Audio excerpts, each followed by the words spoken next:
business highlights and updates. And of course, you can see behind me some new things as well. So with that, I will introduce Rick Schlesinger, our President of Business Operations, and he will chat with you more. Thank you. Thanks, Leslie. Good morning, everybody. Thanks for coming out for the inaugural peek at the Cream City Cocktail Bar. It's a good companion to our local beers bar right across the way here. One thing our fans have always talked about is they like to enjoy responsibly their beverages at American Family Field, so we're trying to deliver on that and provide an opportunity for specialty drinks, specialty cocktails. It's just one of the several enhancements and upgrades we're doing to the ballpark this year. In addition, we've got a new gate, a Potawatomi gate, in connection with our new expanded sponsorship with Potawatomi. We've got retail pop-up stores that will be populated throughout the concourses. We're seeing a very large demand for retail apparel, especially with now in our third year of our new logo and uniform system. And so we're seeing a lot of demand for retail. So we're trying to make it as user-friendly as possible for people to be able to purchase retail items and not miss any of the action on the field.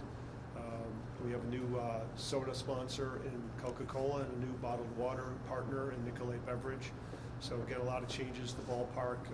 We're excited to bring full stadium, full fans, full capacity back after 2 years of challenges. And we're excited for a sold-out opening day and what we hope is a very exciting Brewers 2022 season. So happy to answer any questions about what we're doing or anything else that's on your mind relating to the business of the ball club. How does the Cream City cocktails and some of the other changes that you guys are implementing this season really enhance the fan experience? Yeah, I mean, one thing we're talking about is how do we enhance the fan experience? How do we engage with the fans?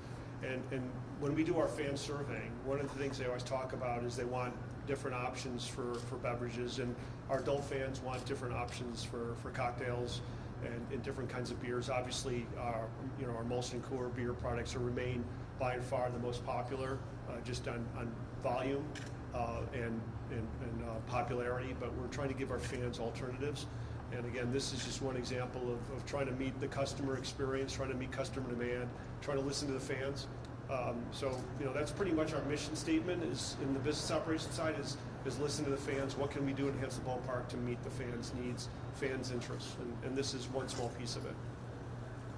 Talk a little bit about the X Golf, what it really incorporates, what it's all about, and how what fans look for. Yeah, later on this summer, we're going to be opening up the X Golf experience up in the stadium club on the club level.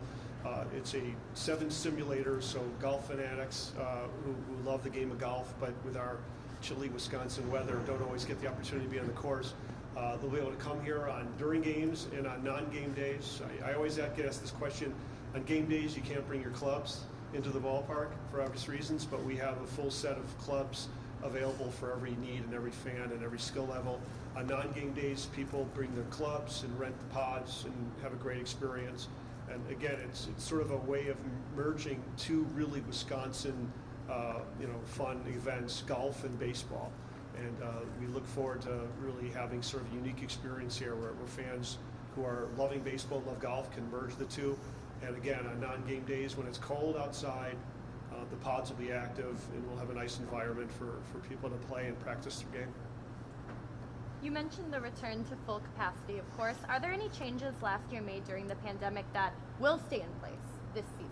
Yeah, we have enhanced cleaning protocols, absolutely, because the bottom line is, we're still migrating through health and safety protocols. We want to make sure our fans are safe.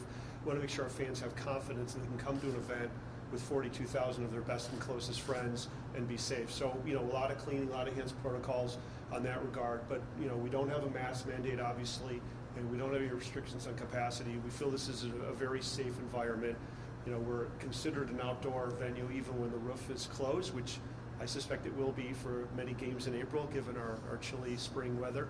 But I feel very comfortable in telling our fans to feel very comfortable, very confident that it's a safe environment, it's a fun environment, and I think based on the ticket sales, I think there's no hesitation from our fan base about coming to the games this year.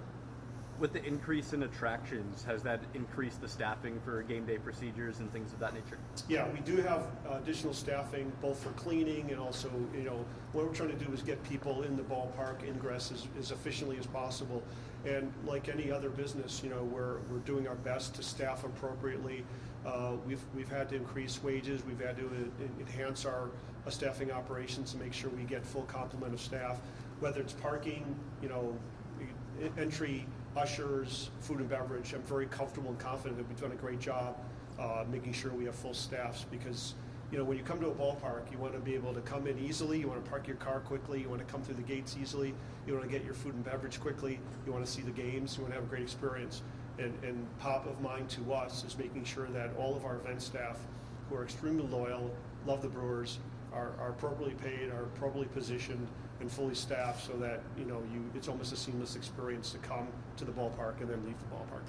How difficult has it been to attract workers in this current hiring climate? Yeah, you know what? We've actually been very fortunate with our event staff and part-time workers. We have an incredibly loyal, long-standing group of people. Some of our ushers, frankly, have been with us since the ballpark opened and since the county stadium was hosting Brewers games.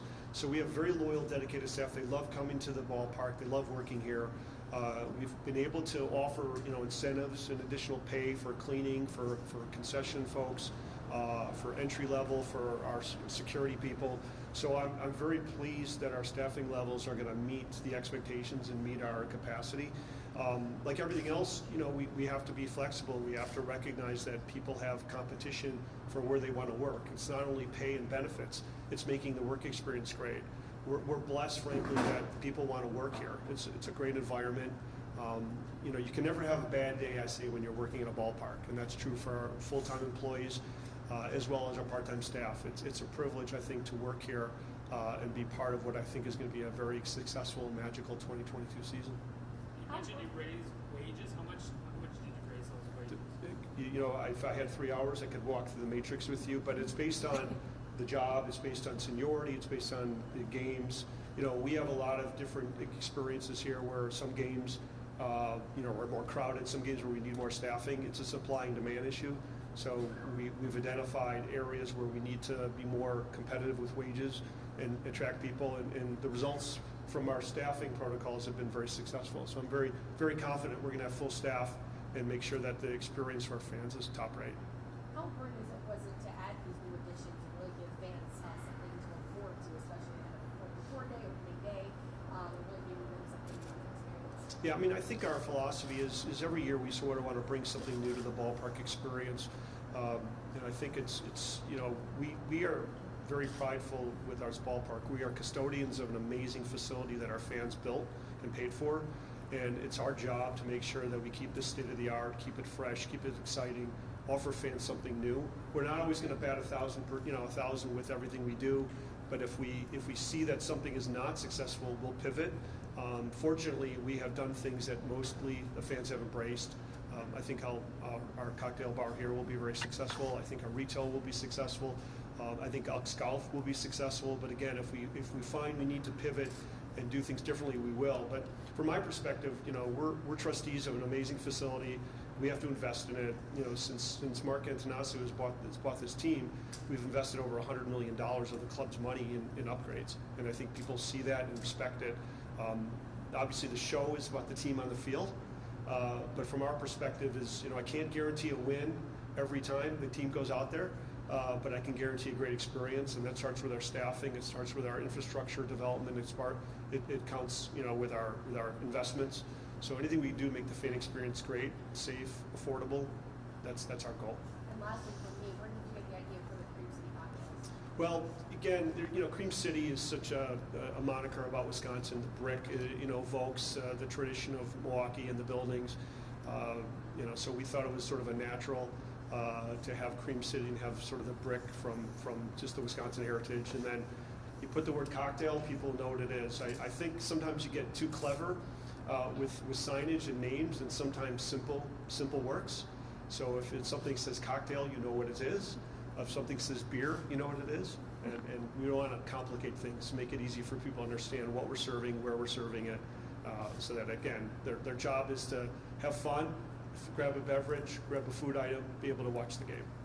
What's your favorite one on the menu? Well, I'm pretty old-fashioned. I mean, that's sort of Wisconsin, right, signature cocktail. So I think that's probably one. I haven't sampled them yet. It's a little early for me, but and obviously I don't partake in the alcohol during the games. But I'm excited to sort of see the fan reaction and figure out which ones are the popular ones.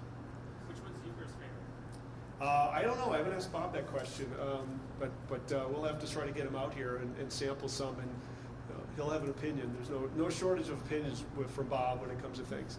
Have you taken a swing at the golf area yet? I have. Well, it's under construction, so I have been to ex-golf locations in Mequon and Brookfield, and the one thing about it, you don't have to embarrass yourself on a course, because when you're in simulator, if you hit a bad shot, it's only you in the computer, and the computer doesn't talk. So I've had some fun with it. It's great. What I love about it is you can also putt. Most golf simulators, it's hitting irons or hitting drivers, but you can actually putt, and you can actually putt and pick your favorite course, whether it's Pebble Beach or Augusta, something like that. So it's kind of fun to sort of envision yourself in one of these great courses and practice every aspect of your game. I'm still not a great golfer, but sometimes in the summer we're a little busy with games, so it doesn't have a chance to go out golfing. But I think our fans are going to really be excited about it when it opens up in September. You mentioned sold out for Thursday. What about group tickets? How are they pacing for the season? Yeah, group tickets are selling very well. There was a little bit of a delay with obviously the uncertainty about the start of the season, and some uncertainty about which employers are bringing folks back to work and back to offices, but we've seen a nice surge in group ticket sales. We will be, as always, one of the top 5 clubs in Major League Baseball in group ticket sales, and to me that's sort of the signature piece of our brand. It's groups, it's people coming together, whether they're tailgating or coming into the ballpark with family, friends, coworkers, charity groups. This is a great place for groups, and the tickets are affordable, and it's a fun experience. So I'm really excited about where our ticket business is, and our group business is going to be strong. I don't know that we'll reach the 2019 level in group ticket sales this year. I think we'll sort of see, but I think again we'll be in the top 5, and again it's a great group experience at the ballpark. Another question when we talk about fan experience, of course, supply chain is on top of mind for a lot of different tourism and sports attractions. Are there any areas of the ballpark you're seeing supply chain, and if so, how are you navigating that? Yeah, I mean, like any other business, we're seeing rising costs, rising fuel costs. We're seeing some challenges with product delivery, and the reality is we are focusing on products that we can make sure we have and can deliver. We're not, maybe expanding our culinary menu as largely as we normally would, simply because we want to make sure that if we're advertising a product for sale, we want to make sure it's here. So we'll have no shortage of beer, no shortage of brats, no shortage of the mainstays.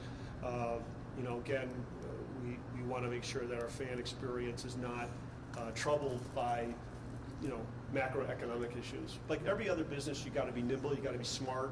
There are costs you got to deal with, and you've got to work with suppliers. We've been very fortunate to have great suppliers. In particular, our friends at Molson Coors are making sure that the beer is plentiful and flows. We're making sure that our friends at Johnsonville are providing us with all of our sausage products, and our friends at Coca-Cola and Clay Water will have plenty of beverages here.